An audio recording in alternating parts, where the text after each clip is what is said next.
All right, so in this video, I'm gonna be showing you how we can create block A, which is this bad boy right here. So this is the front view of it, right? Just as it looks, I can go into isometric view. That's what's gonna end up looking like there.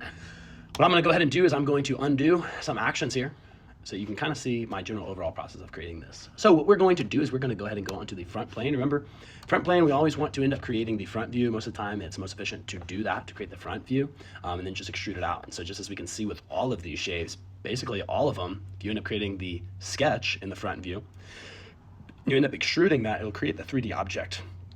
Only exception to this is our cylinder here, where we actually had to create the sketch on the top plane of that circle and then actually extrude it up to give it that height.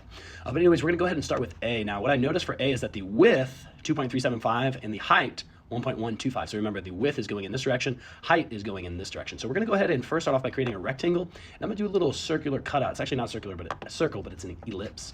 So let's go ahead, 2.375 for our width. So I'm gonna use the center point rectangle tool. Remember, you can click this drop down. The other option is if you do type over here, you can press Alt-C on your keyboard, you can type in the rectangle, and then we can do center point rectangle.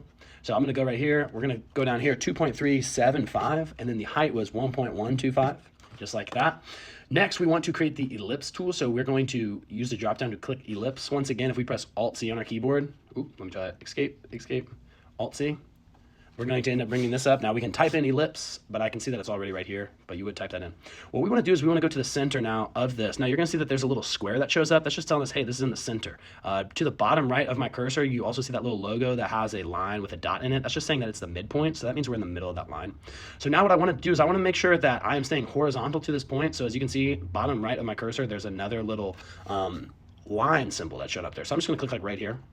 Then I'm going to go in here. I'm going to click somewhere. Now, if I end up clicking right here, this is going to actually cause a constraint where it's going to be on this point. So we want to select somewhere that's not on there. So then now it's going to prompt me first for the horizontal distance of this, because I'm hovering over this. Now the horizontal diameter of our ellipse is 1.5625. So I'm going to go ahead and hover over this 1.5625, press enter. And then now we want this vertical diameter of our ellipse. Remember, an ellipse does not have a constant diameter. The vertical diameter of this ellipse is 1.75. So we put that in there, and then we're going to end up getting this. What I'm going to do is I'm going to press escape. And then now what I want to do is I want to click just simply on this. If I click that and then press the extrude button, that's going to actually be able to make that in 3 dimensions where we can extrude it out. If I go back to my isometric view, we can see that it's out here. Just real quick little thing that we can do is we can also go in the opposite direction if we ever want to extrude it in the opposite way. And then what I want to do for my depth is put in 1.125. Now, how did I know that? It's because the depth in here is 1.125. And so just like that, we have created our little structure here. That's a little construction block. But what I want to do in here is I want to show you all how we can actually change the color too of our objects. So if we go right over here, there's these paint strips. These are those like samples that you'd always get from Home Depot or Lowe's.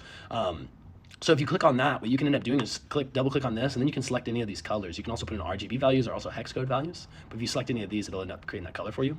So I'm gonna go ahead and do that. Also, remember what I wanna do is I always wanna name my part. So I'm gonna do part A for this because this is part A. And then also I did name it part A down here on my part studio. But anyways, that is how we create this little bridge looking like construction block. I'll see y'all later. Bye-bye.